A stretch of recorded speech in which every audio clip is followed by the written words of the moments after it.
ბაგრატის ტაძართან დაკავშირებით კომენტარი საქართველოს პრეზიდენტმაც გააკეთა. მიხეილ სააკაშვილმა განაცხადა, რომ მსოფლიო მემკვიდრეობის სიიდან ტაძრის ამოღების საფრთხე აღარ არსებობს და ამაში თავისი წვლილი იმ უცხოელმა ექსპერტებმა შეიტანეს, რომლებიც კულტურის სამინისტროს მოწვევით საქართველოში ამ საკითხზე მუშაობდნენ.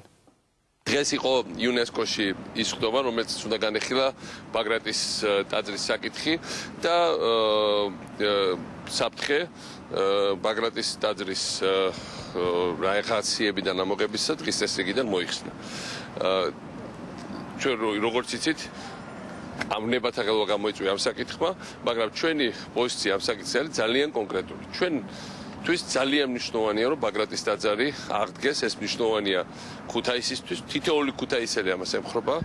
ეს მნიშვნელოვანია მთლიანად იმერეთისთვის, თითოეული იმერელი ამ იდეის უკან დგას, ეს მნიშვნელოვანია მთლიანად საქართველოსთვის, იმიტომ რომ ბაგრატი არის გაერთიანებული საქართველოს სიმბოლო და ჩვენ გვჭირდება არა ნანგრევები, არამედ ჩვენ გვჭირდება მოქმედი ტაძარი, სადაც შესაძლებელი იქნება წირვა, ლოცვა და რომელიც იქნება განსახიერება ასევე საქართველოს აღორძინების და საქართველოს აღშენებლობის.